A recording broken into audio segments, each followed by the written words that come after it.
Content curators. What about the curators of content in the online world? Surely sites like Pinterest are exempt from the Bible unless we want it to be there, like our faux barnwood Bible verse art. You wouldn't think that places where collections of online things, or nearly pure online things, would somehow not be applicable to the Christian faith. But while this is the 21st chapter of the book, it really just is an outcropping of the 10th commandment.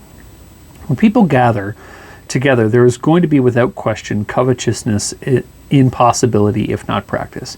But the internet allows for something to happen that can't really happen in real life when it comes to your neighbor's house, horse, ass, is the ability to covet what others are coveting.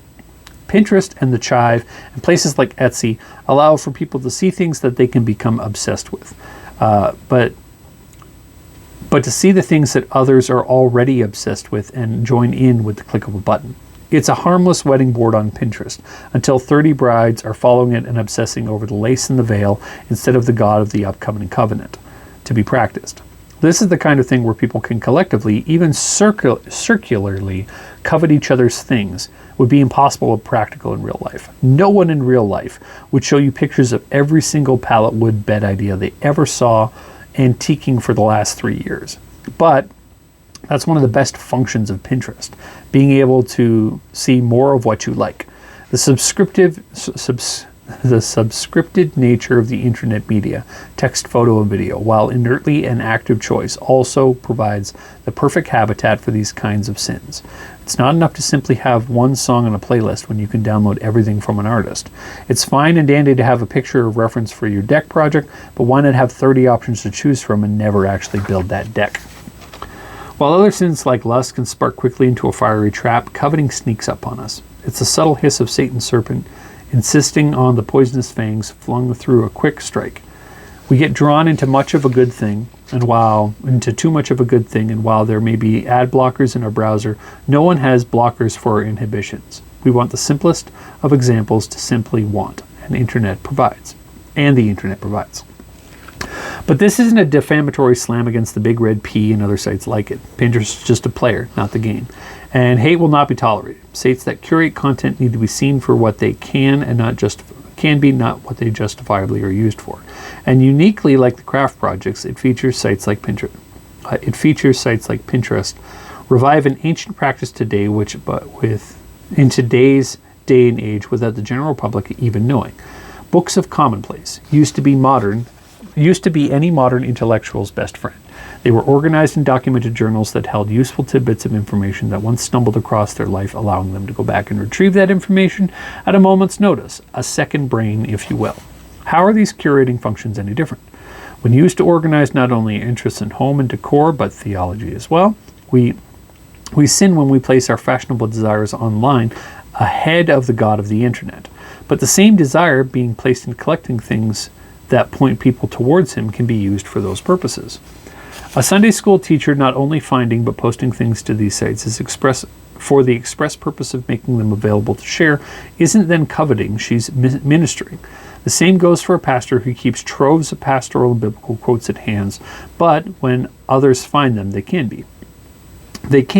By contributing to the bulk of the content that can be hosted in online places like this, they can become places of influence. We're told in Scripture that Christians are like salt and light, and while a match can light a dark room by itself, Christmas lights do so with grace and efficiency.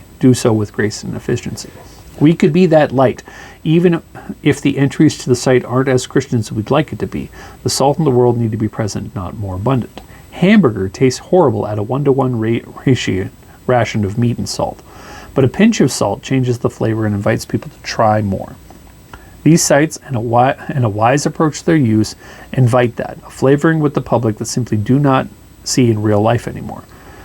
What we have to avoid in this new world of collections and coveting is the mysterious nature of jokifying the gospel. I'm not sure who made the first lame Christian t-shirt where the truth of the gospel was boiled down to a punchline, but they suck. And I've literally seen t-shirts saying, "I hang out with Jesus," and a quote from Galatians 2:20. It makes me sick. And it's tempting to want to lighten the mood by posting just Christian jokes. It's not as if they aren't funny, but they don't serve a real purpose online. Reformed memes and Pentecostal funny pages might gain a following on social media, but their appearance on content curators dilutes the real work that can be done online through these sites. The concept of arbitrage needs to be reckoned with online.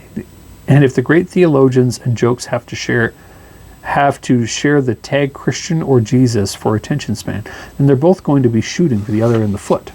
I'm not sure if there's a place for religious jokes on the web as anything more than entertainment, but they do exist nonetheless. So just do me a favor, ask yourself, if Jesus would find it funny, he told jokes like that camel through the eye of the needle bit. Would he find your content worth his time if he had a Pinterest account? So Pinterest has kind of waxed in, or waned, I guess, in popularity over the last couple of years. And it's really been replaced by what's being touted as a discovery algorithm. Now with vertical video being kind of the thing between YouTube Shorts, Instagram Reels, and TikTok, everyone's just scrolling up and trying to get, entertainment that way. And this discovery algorithm, it really is predatory. I did an interview, and I forget the gentleman's name, but I'll post it in the link of this one as well, just so you know. But like what we're seeing online and searching for really is trying to direct us away from what I've described as online searches and online activity being agency based. It really is trying to get you to kind of like participate in things that you normally wouldn't if it was presented first. And it kind of started with sites like Pinterest, where your feed was stuff that you wanted to see through these algorithmic choices, and you were scrolling up, to see this stuff and selecting things that you liked and curating those things. I think there are Christian ways to use these things. I don't think that Christians should be using these things the way that they are being marketed to use. There is no real good place for a Christian to be sitting on a couch for more than 2 hours a night just scrolling up on videos. Yet a lot of us do it. I do it, self-admittedly. Redeeming that practice where you're doing it as a family and sharing jokes and really having a laugh in the same space is one way to do it, and we try to practice that at our house. But also redeeming it so that you're posting things that actually make sense as content arbitrage that people could linger on and then see gospel presentations, see biblical, virtues or verses, that kind of thing. Posting that kind of stuff is also important. This chapter, amongst all others, really highlights that screens should be for sharing, not consumption. That you want to use your screen the way I'm using it right now to make a video. You want to use your screen to talk to people. You don't want to just use it to consume things, because that consumption saps hours away from your life every day. And if you're not using it to play into that, where the hours that are being sapped by godly things, because spending 2 hours on these discovery algorithm sites, reading the Bible and listening to worship music is not a waste. It builds into your soul. The same way if you were spending that much time learning mechanics, principles, or learning how to fix your car in its totality. But it's not happening exclusively. It's happening alongside, people getting hit in the head by yoga balls, funny cat videos, people dancing, and the occasional inappropriate post that comes through. If you could choose to only see one kind of content on these things, the way you could craft Pinterest at one point where you would only see one kind of content, that'd be one thing. But what that does is it takes away the power of data harvesting from these sites, which is the other side of this. So that needs to get reconciled inside that chapter, which is something I'm going to do. But it's also something you should be thinking about. It's how much time am I spending on these discovery algorithms, and what's the benefit? Because if you spent the same amount of time on one pursuit, you would fast become the expert in your social circle of that pursuit. If you spent your Instagram time reading theology, you would be an absolute terror in a theological debate and an absolute resource in a theological need if given the opportunity. But that you spend 2 hours a night on Instagram provides no value. It just provides entertainment.